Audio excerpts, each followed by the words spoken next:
Hi, everyone. Thanks for tuning in to Passport to Wealth, the podcast that takes you on a journey through navigating your finances as a U.S. expat. I'm your host, Arielle Tucker, a certified financial planner and enrolled agent focusing on cross-border planning for U.S. expats. And I'm joined by my co-host. I'm Savannah Chafin, a CFP candidate, enrolled agent, and self-declared expat tax nerd, here to guide you through the maze of life and finances across borders and share the inspiring stories of fellow U.S. expats who have navigated the process. Hello, welcome back to Passport to Wealth. I'm Arielle Tucker, certified financial planner and U.S. tax expert, living and working in Switzerland and co-host of the Passport to Wealth podcast. Today I am joined with Sasha Young. And Sasha, we talked a little bit beforehand and I said, let's just let you introduce yourself. Complicated story. Yeah, my name is Sasha Young, actually Sasha Young da Silva. I am I'm an American tax and estate planning attorney, and I'm based in Portugal, and I live in Lisbon. Great. Thank you so much for taking the time out of your schedule and joining us so we can hear a bit more about your story living and working abroad. So, first question, what inspired you or motivated your decision to move abroad, and how did you end up in Portugal? Yeah, like most things in my life, I kind of stumbled into this. It's sort of on brand for me. I didn't like sit down and decide I'm going to move to Portugal. This is going to be a big adventure for me. I'm ready for a change. It was kind of during COVID, and I thought I had moved to Seattle for a job, and I moved in January of 2020. Oh So I my had been gosh. there for all of 7 weeks when, everything changed. And so I went back to Aruba, which is where I'm originally from, and then it became clear that borders were going to close, and I was like, I'm going to be stuck on a small island that's very dependent on, on getting like importing food, sort of basics. And so I went to the States for a little while, and then I had been to Portugal. I loved Portugal, and I had friends here, and I was in Atlanta, and I'm like, okay, nobody's got on a mask. Like, I could go to TJ Maxx right now just to buy a candle, and I just might die. Like, I don't know. It was like very tense, and we all had a lot of kind of anxiety, but there were no kind of guardrails legally around like quarantines or anything like that. So I was looking at my friends in Portugal, and I was like, you guys are on the beach, you're having like a really good time. And that just seems like a better setup for me right now. Because they did like a really robust, quarantine lockdown for I think like 2.5 months or something. And so by the summer, the COVID numbers were, really low, and everything was really well managed. And because I have a European passport, being from Aruba, my passport is Dutch. I was able to come, and I thought, okay, I'll do this for a little while until I have to go back to work. And go back to work just kind of kept getting pushed. And in that time, I met someone, I got married, I started a family, and so by the time the job was like, come on back to Seattle. I was like, I don't think I can do that now. I have like a little baby. I think I live in Portugal. So, I sort of stumbled into it, but it was happy accident. I love that your story highlights the importance of like multiple passports, right? So you have a Dutch passport, which really opens up the doors and the flexibility to Europe, which is amazing. And then the US passport, which I think what we saw, especially during COVID times with our clients, we did see families get separated. There have been that parents were working in Europe and their college age children were studying in the US.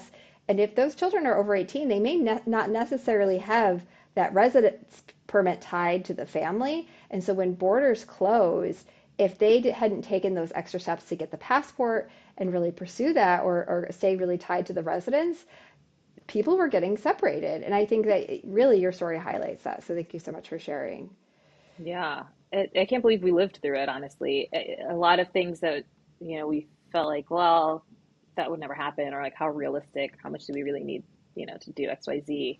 we saw during COVID, like the value of it. And so, I have multiple passports, and my daughter's got more passports than like anyone needs. And we thought a lot about like, does she need the Dutch and the Portuguese? But we don't know what's going to happen to the European Union. We don't know what's going to happen to Schengen. We don't know, so better safe than sorry. Yeah, I talk to clients about this all the time, and they say, "Oh, well, should I go for the passport?" And a lot of times, we talk about like long-term residency, like a U.S. green card kind of equivalent. We have that in Europe. It's very common, but it's the same kind of thing. Like you can't once you have like long-term residency or a card, it doesn't mean you can just leave for years and then just like come back. And it's the same with the US green card.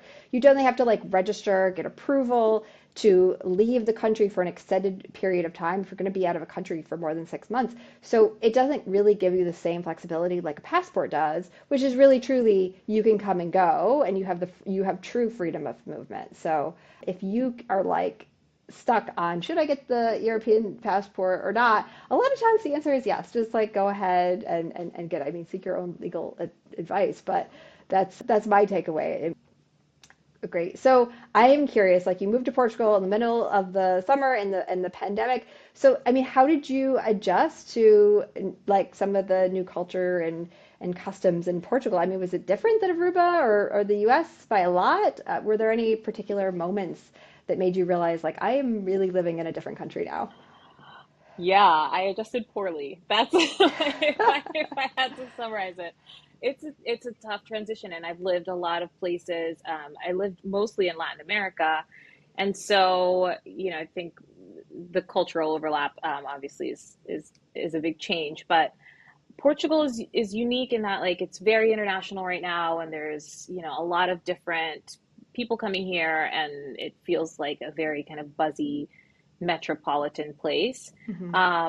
But the country hasn't always been that way. And so I just find that there are a lot of kind of cultural uniqueness, to Portugal that developed because it was a little bit, I don't know if isolationist is the word, but just not like kind of the buzzy hotspot that it is right now. And so there's a big like cultural gap between Aruba and Portugal, between LATAM, between the US and Portugal. It's a really unique place, and it's just hard to at first it's hard to like communicate, and you're like there's a language barrier, and I speak Spanish, I speak papiamento, and so I thought, okay, like I'll get the language at some point. And then when I got the language, I was like, it's not really just about the words and translations. It's about understanding cultural context. It's about understanding jokes. It's about understanding TV and music, and you don't get that stuff unless you've just really been growing up here and like living here for a long time. So I think the initial shock was less, and it kind of I realized as the years went on that there's just a big cultural gap that is kind of always going to be there, perhaps, Mm. and to get comfortable there. But that was an adjustment. I would say the hardest time was like after 3 years. Once I was like, okay, I got the language. Like I know, where I am, and I know my way around, and like why do I still feel um, like I'm not able to be myself? Like I can't express myself in a way that is received as what I'm intending. Um, and I think that's just part of like expatting, like you just kind of come to realize that like maybe your US self or your Peruvian self and the jokes that self makes are different than like your American expat in Portugal self and the jokes that, I would make here. So in all contexts, I'm funny, but less so in Portugal. I hear that all the time, though, from other expats, and even our daughter, who's like fluent in German, very comfortable, truly like, you know, almost like two native tongues, English, German. And she is like, but I like myself better in English. Yeah, that's a really, how old is she? Because I'm like, that's like a very insightful way She's of, 12. of Yeah, she's seeing 12. it. Yeah. Brilliant, Yeah. 12. Yeah. So, yeah. is your like having your daughter in Portugal, and is your partner Portuguese? Is that okay? He is, yeah. So having your daughter, do you feel like that you kind of get some of those early cultural references as you go through like kind of raising her in Portugal? Yeah, I think like first of all, I also learn a lot. So I'm like learning, colors and days of the week along with her. She's 2.5. Hmm. But I think it's just maybe I don't know if jarring is the right word, but it feels like I'm realizing how different she will be from me and how different our experiences will be. Um, Watching her grow up here, even having like my cultural input, is very different from how I grew up in Aruba. And so I almost just like watch her from afar, like with my mouth open, like like you're your own person, but really, I don't always understand, all of it. It's shocking. It's unexpected. Yeah, as a mom, I feel that so much because it like it literally could not be more like me growing up on a farm in upstate New York could not be further from my children's experiences like living in Berlin, Munich, and now Zurich. Like just it does not translate, and I'm like telling these, stories of my childhood to my kids, and I'm just like, it wasn't quite Little House on the Prairie, but it was not this. And I don't know, feeling like there really are these like third, culture kids. Yeah. Yeah. Yeah.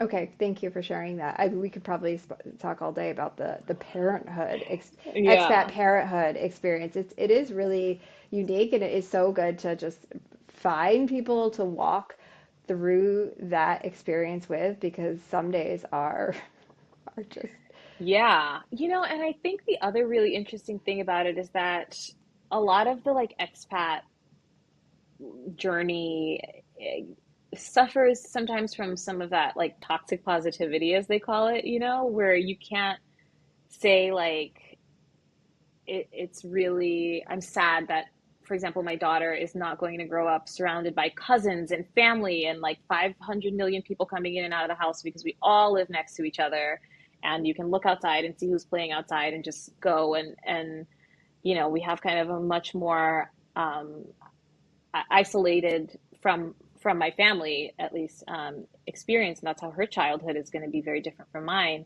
And people will say like, oh, but she's got this and she's got that, and like what a great experience. Yeah, like, I mean, if I thought it was all bad, then like we wouldn't do it, right? But there are trade-offs to being an expat and living somewhere different than you grew up, and raising your kids and your family someplace different than how you were raised. And some parts of it are, sad and scary, and you're like, oh, it's bewildering. And so it's nice to be able to like talk about it without it being met with like the look at the bright side all the time, because obviously there are many bright sides, not the least of which is like her 45 passports. So yeah. Yeah, it is a privileged life, but just like anything, there's a lot of days that are really hard and lonely. And I completely agree. Like, it's good to acknowledge that, because I think if people, especially people who are like listening to this and thinking about moving to the US, it's not all like every day is not just, croissants and coffee next to the Eiffel Tower. I mean, there are other things that have to get Yeah. done as we navigate, life and bureaucracy in a different country and different system that we're not used to.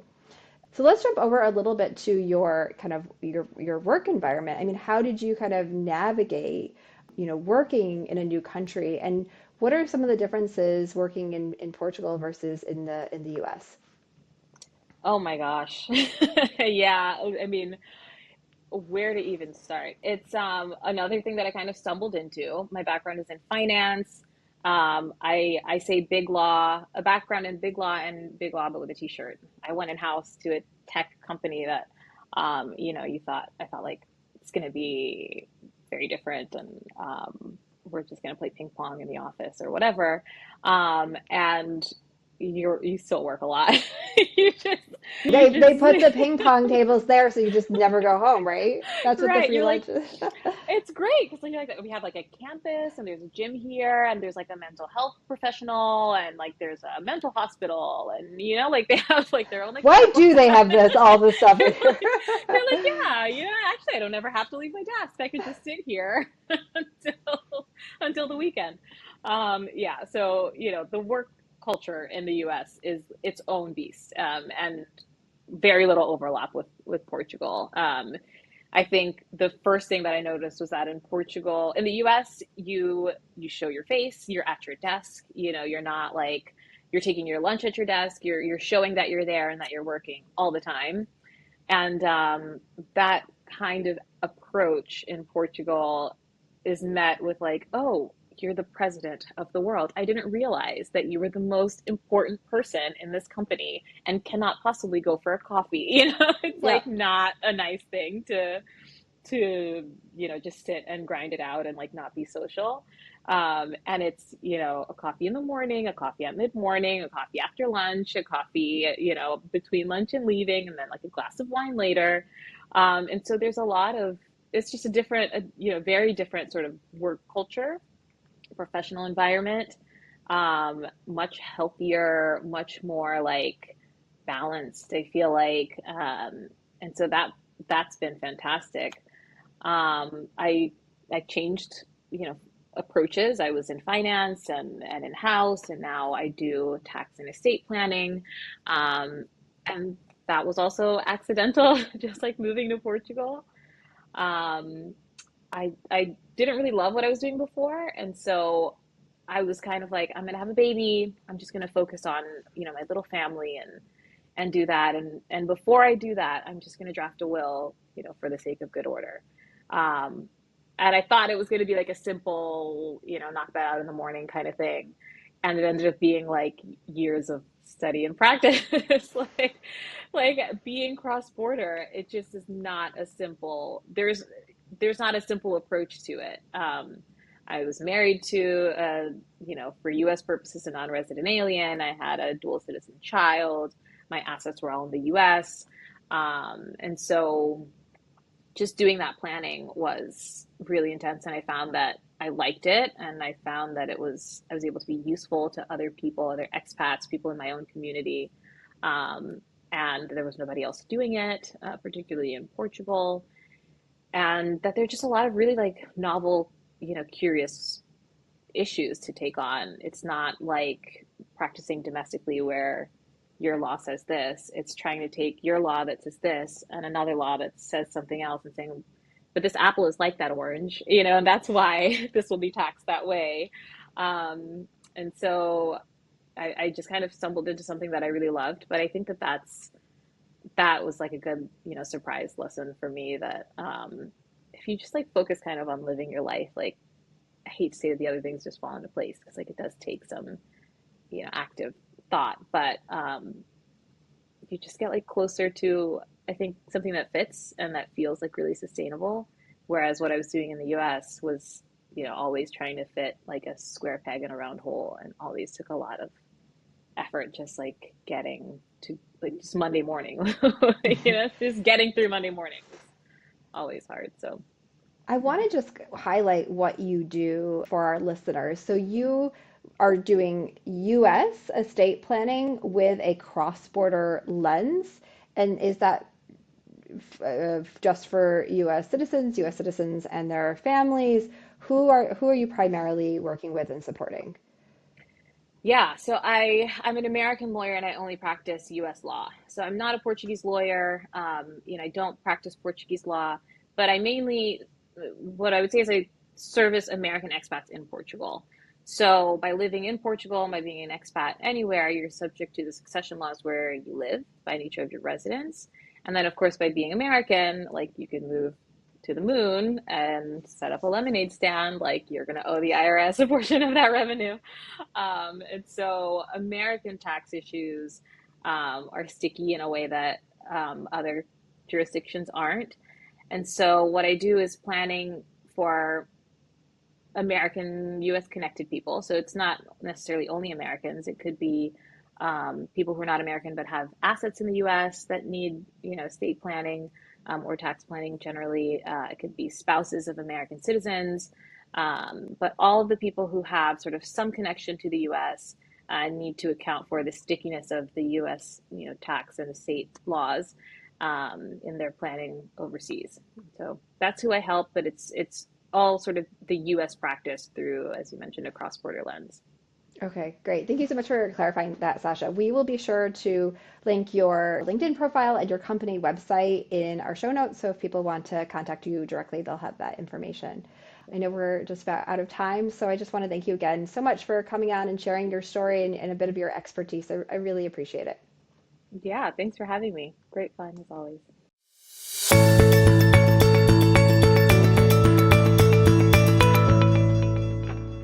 Thank you for tuning in. Stay tuned for our upcoming episodes packed with insights and stories to empower your global financial journey.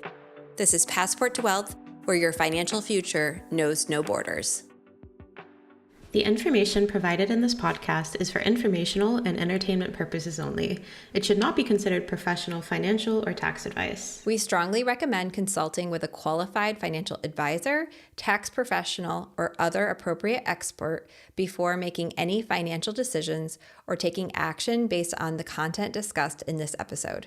Your personal financial situation is unique, and a professional can provide tailored advice to meet your specific needs.